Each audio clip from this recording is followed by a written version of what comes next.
Boom shakalaka, it's Friday. Happy Freight Friday. Cassandra Gaines here. I'm your host from Freight Waves. We are live. We are happy. It's Friday. Get a drink. Let's learn about an entrepreneur success story. Ooh, that just went a whole nother direction. Entrepreneurship success story. Let's hear about it. Let's bring on my favorite people, Nate and Andrew. I'm fucking with the Boiler Room Boys today because usually they get all, oh, you were quick, Boiler Room Boys. Wow. How you doing? Good. Hi, you guys. Hi. Oh, look at your faces. I'm so happy to see you both. I know, yeah, we're all grown. To see you as well. We're all grown up now, Cassandra. Oh my God. Because you guys remember, do you remember a long time ago when I first met you guys just came into the transportation industry, and I'm sure you will never admit this, but in your minds you were like, what the hell is wrong with this industry? And you had this new cool idea. What'd you say? You were our lawyer.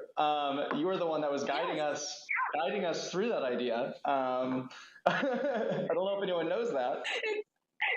I felt so bad. I was like, oh man, I hope they don't hate our industry. So for people who don't know you guys, tell us what you were doing before you came into the transportation industry. Yep. So before we came into the transportation industry, Andrew and I we decided that we wanted to start a company together doing something. We spent about 9 months exploring different industries, trying to figure out what industry we wanted to dive into. And through that, we were partnered with a venture capital firm called 8BC, and they do a bunch of investments in the freight and logistics space. And they took us out to one of the FreightWave conferences in Atlanta, and we just met a ton of absolutely incredible people and learned what is going on in the industry. And we felt like this was an awesome opportunity for us to take our technology backgrounds and combine them with some of the best minds in freight to actually make a really big difference and have an impact on how the industry works. And Andrew, are you going to tell us the truth, which is you went to that conference and you were like, oh my God, the conference is wonderful, of course, but these people are in the ice ages. This is low-hanging fruit. Tell us the truth, Andrew. I don't know, actually. So the reason we chose transportation as the area to focus on was it was the industry of all the, we researched like 24 or so industries. It was the one that was on the verge of the most change. We kind of spotted it as it was like going through this inflection point, right? You had this ELD moment where all these trucks are going to have GPS devices on them. So suddenly we have a visibility into supply chains that we didn't have before. There's all this craziness with like this driver shortage. I think people started getting aware of all the waste that was, in the industry. It's just an industry that was about to change a lot. And so that is what drove us to it. I think a lot of technologists actually in particular have come in thinking, oh, like this is, it's kind of like almost naive to be like, there's no technology here. I'm just going to come in and solve it with technology. And like, I think we learned the hard way that there is technology, and it's that the problems here are more nuanced. They're not just solvable with technology. Yes, you just summed that up perfectly, Andrew. You summed it up perfectly. So you guys are very, very smart. I know that, Nate, you went to like MIT and Stanford. I would like to let you know that neither one of those are Ivy Leagues. Andrew, where did you go to school? I went to Stanford for undergrad, and then him and I met in grad school at Stanford. We were both PhD dropouts. You guys met at grad school? Okay, all right, yep. Very good. So, wait, Andrew, have you ever left the West Coast? So I probably shouldn't say this live, but I actually consider Colorado to be in the Midwest, even though that is a sin. And so I grew up in Colorado and then came to the West Coast. And so I've been out here since 2009. Okay, all right. I know the Boiler Room Boys are laughing right now, our production team. By the way, I really they have new tech and they're playing with it and they're having fun. And I know it's actually really cool. I like it. So I'm looking at my phone for a reason. Okay, hold on. Hannah, my friend Hannah Richards is from Amazon, right? And she's my best buddy. And she went to MIT for grad school. And she specifically asked me to ask you something. And she said, ask Nate to ask them to show you their brass rats. And I said, Hannah, that's disgusting. Like, what? I don't even know what that means. But she said you would know what that meant. No, I do, and I unfortunately am not wearing it right now. But the brass rat is the MIT ring. Normally I have it on. I forgot today.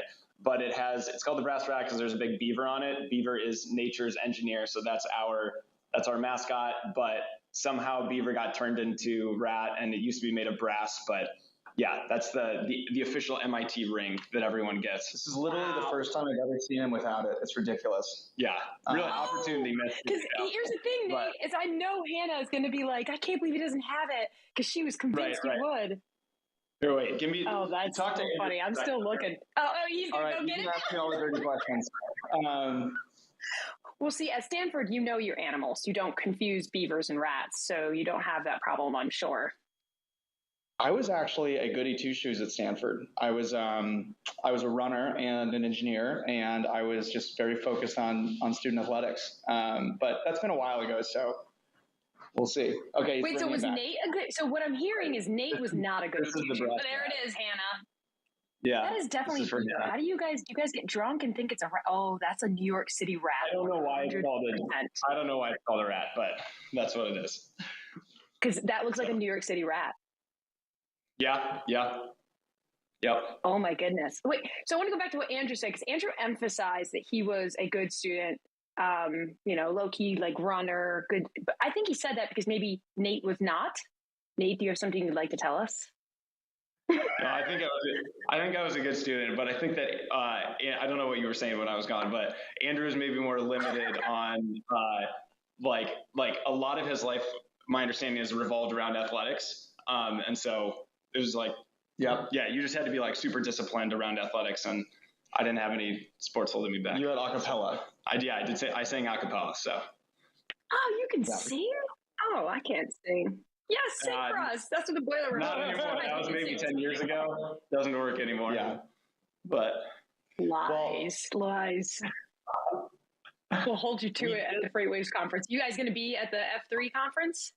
Yeah, maybe at F3, depending on how many drinks we have. If we end up at a karaoke bar, then it can happen. The only person that can make us sing is Craig Fuller, unfortunately. Yeah. We're going to ask him. We're going to ask him to make you guys sing. Okay, so you guys started Baton. Tell everybody else what Baton is. I think Baton is super cool, but we'll let everybody else judge and see what they think, because I don't know, it's pretty cool though. Yeah, so Baton actually went through multiple iterations. The original idea was that we were going to provide basically this last mile service for long haul trucking companies. So instead of a driver coming in and dealing with traffic and waiting for an appointment or dealing with detention, they would just be able to stage or pick up a load from one of our drop lots that we placed around major cities, and then we would optimize the last mile with a local driver. So that was chapter one. That's when Cassandra was our lawyer. And you helped us kind of craft the initial structure for that. Then chapter two was, so we actually started that, we signed our office lease the day before COVID locked down the world. This was the worst time ever. Yeah, it was horrible. We lost all of our customers over it. Yeah. And sorry, I'm giving you the long-winded answer to your question. No, I like it. I like the details.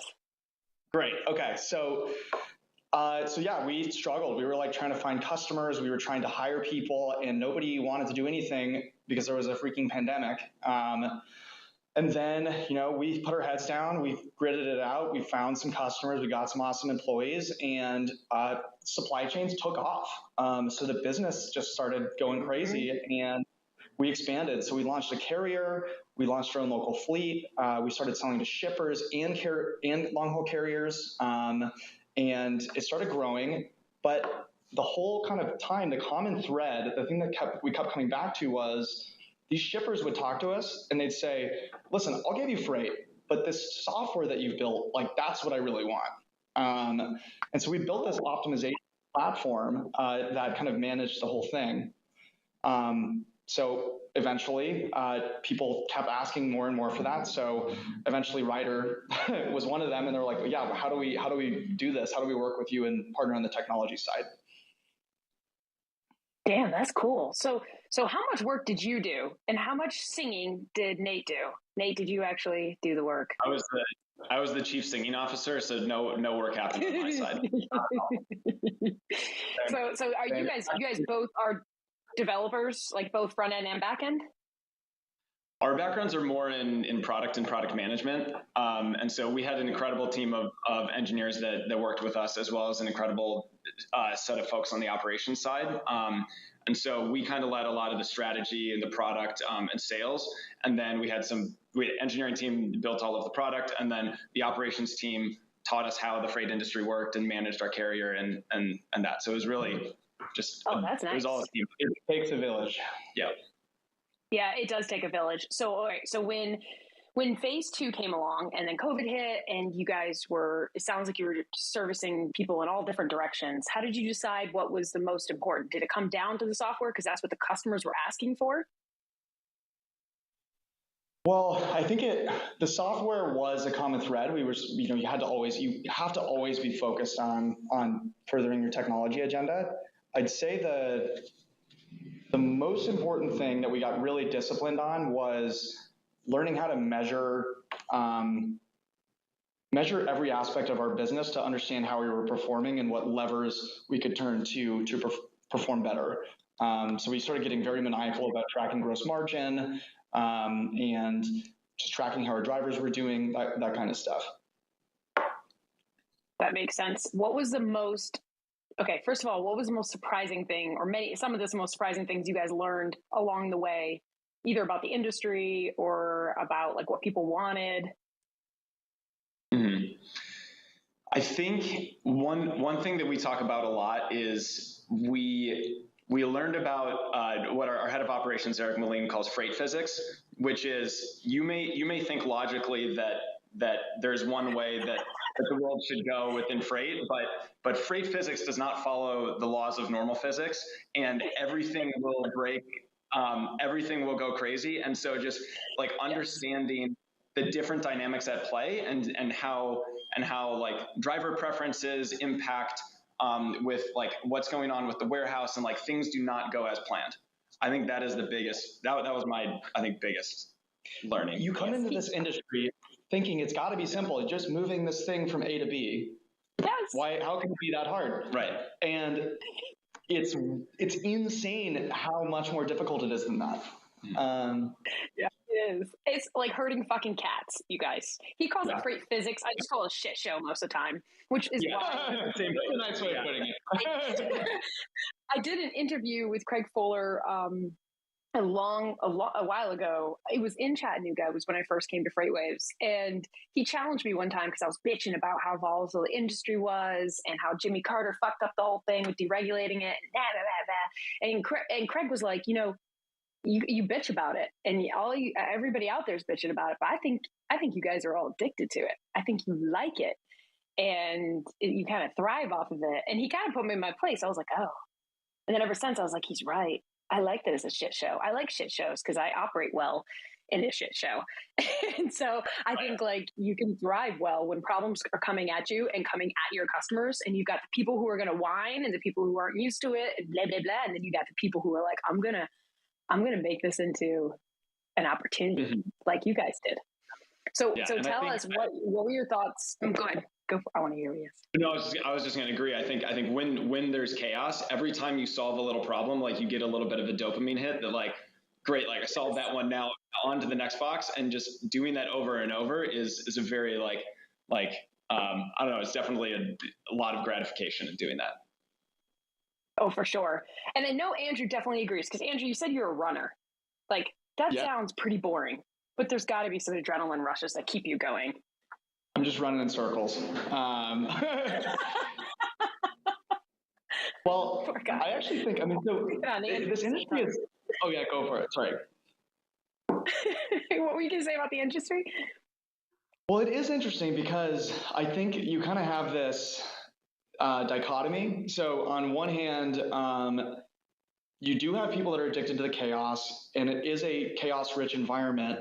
And I think what happens is people get used to workarounds. It's like, okay, I'm just going to build a workaround for that. And then eventually the workaround, the Band-Aid becomes the norm. And so that's kind of one side. And then the other side is people that come in and don't really realize it was a workaround, and they just think they can just solve technology or solve problems with technology. And it's this weird thing where neither person is actually getting to the root of it and solving the problem, because of the complexity. So I think you have to bridge both these worlds, but it's just an observation I've had.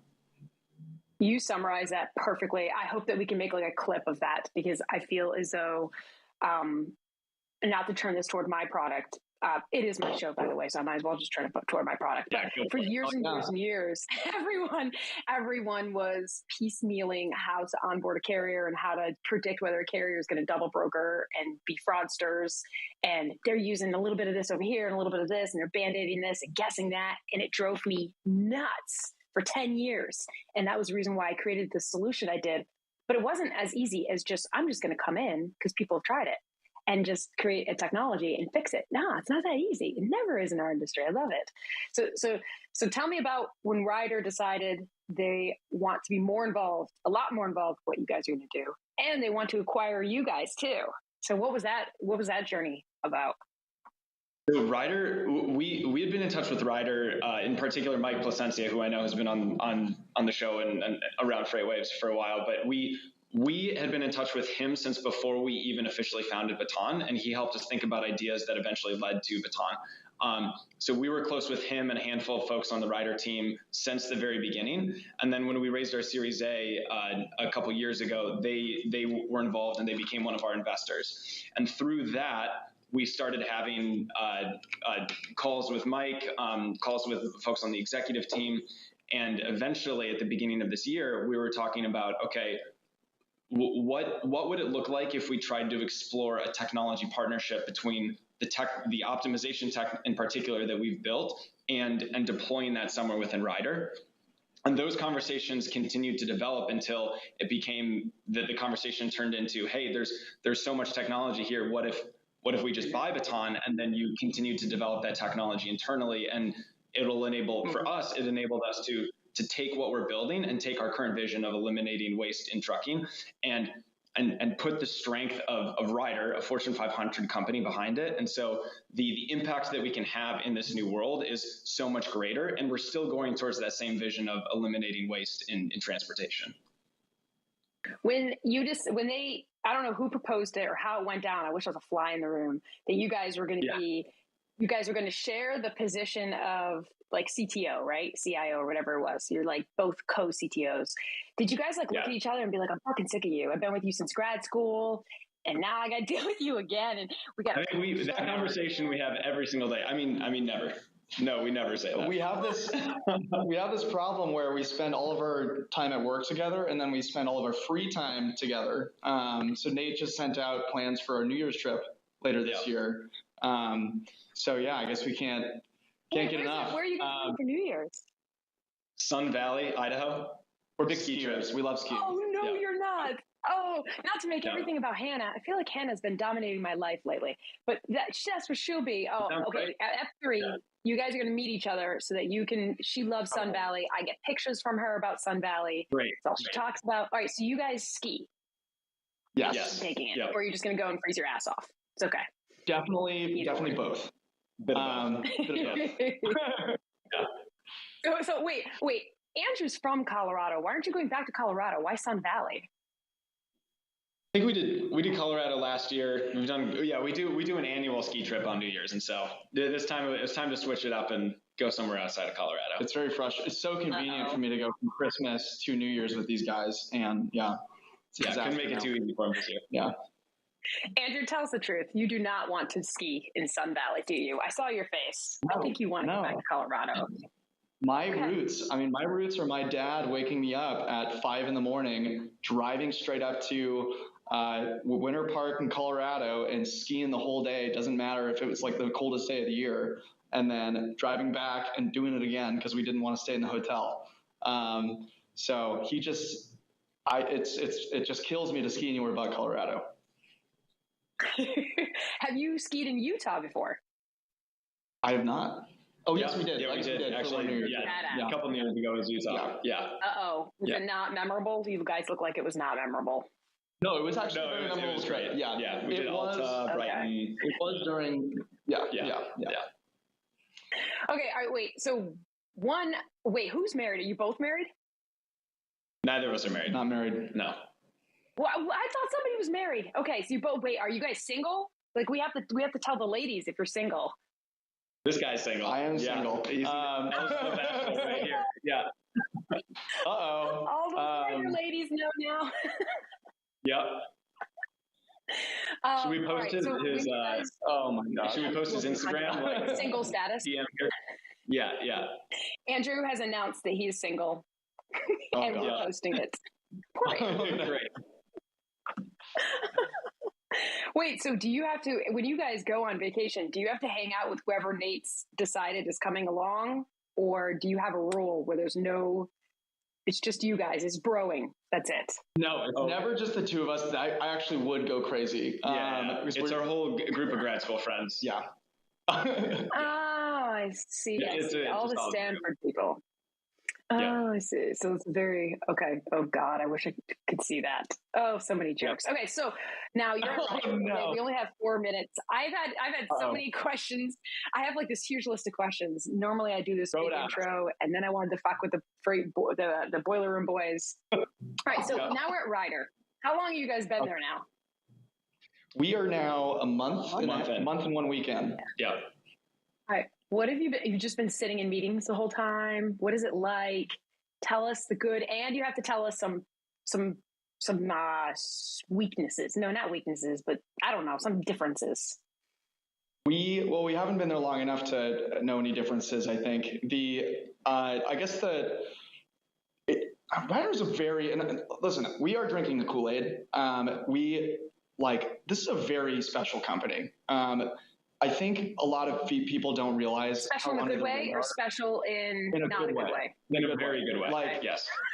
You Google Ryder, you say it, and everyone's like, "Oh, is that a truck leasing business? They only do truck leasing," but it's like a massive 3PL, and it's the fact that Ryder was at the table with Nate and I brainstorming ideas before we started Baton. The fact that they started a venture capital firm to invest, and we were the second investment. The fact that they acquired a technology business. I mean, this is a company that is totally tuned in to the future and yet stays under the radar and is humble and just slowly grinds away while the stock market's going down, Ryder's going up. This is a very disciplined business. And I think, and they're one that's innovative and keened in. So for us, I think the first 6 weeks has been just a reiteration of that. Their executive team flew out here, hung out in our Silicon Valley office, had oysters with us in San Francisco, and sat down with our engineering team and pumped these people up, talked about how much they cared about this business. I've been through an acquisition before, and the last time it was not like that. It's okay, cool, welcome to our company. You have to integrate in, and good luck. These people are listening to us, and I don't know. We're drinking the Kool-Aid, so I don't want to. I think the biggest. Good. I like it. This is interesting. Yeah, the biggest difference is we're a small startup. We're joining a Fortune 500 company. How are those two things going to interact? And what you could jump in and be okay, is there a concern that the smaller company just gets eaten up? But what we've talked to Ryder leadership about and what has happened so far is we are maintaining a startup Silicon Valley culture in San Francisco, and we're taking some of the best of what Ryder can offer, and we're using it to supercharge everything that we've done. We have way more resources, way more reach, but we're still able to keep a fast, nimble, small team culture at our office out here. So really, it's the best of both worlds: the best of working at a tiny startup that's small and scrappy, but also the best of having the resources and leverage of a large organization. That's well said. So are you guys so what I'm hearing is you're going to stay in San Francisco? Yeah. We'll be going back and forth between here and Miami pretty frequently, but the core team will be based, for the Baton team, will be based in San Francisco. Come visit. Okay, so what else are they? Yeah. Oh, go ahead, Andrew. What? Come visit. We need to get you out here. We need to get more people out here. We're trying to build more of a freight. And I thought Andrew was going to be I'm going to Colorado. I don't know what the fuck he's talking about. Yeah. I'm out. Yeah. No, we need more freight. Okay, so yeah, nobody goes to San Francisco. nobody in freight. And it's very odd. Like I always thought that, it's California. There's a ton of freight going to California. Like there's tons and tons of trucking companies. No one is in San Francisco. It's so weird. But it's cool that you guys are. And I'm excited for you guys on this journey. And I want you to come back on once you get used to Ryder and then tell us more things that you're working on. I like that you emphasize that your product won't be eaten up by this giant, because Ryder is a giant, a great giant. Like they're doing a great job, but like nothing bad about them. But big companies usually, it gets engulfed and the idea gets lost. So I'm excited that you guys are going to still keep pumping up this cool idea you have, and also be able to leverage Ryder and all the resources they have. Congratulations. I'm very excited for you guys. So I'll see you both at F3. Thank you for joining me. And you'll meet the famous Hannah as well. And of course, she's going to ask you about your ring. And and we'll see you guys there. And for everybody else, make sure you get your tickets to F3. It'll be a good time. Happy Freight Friday. Find load coverage 70% faster and save time on track and trace with bulk actions within TIE TMS. No matter where your shipments come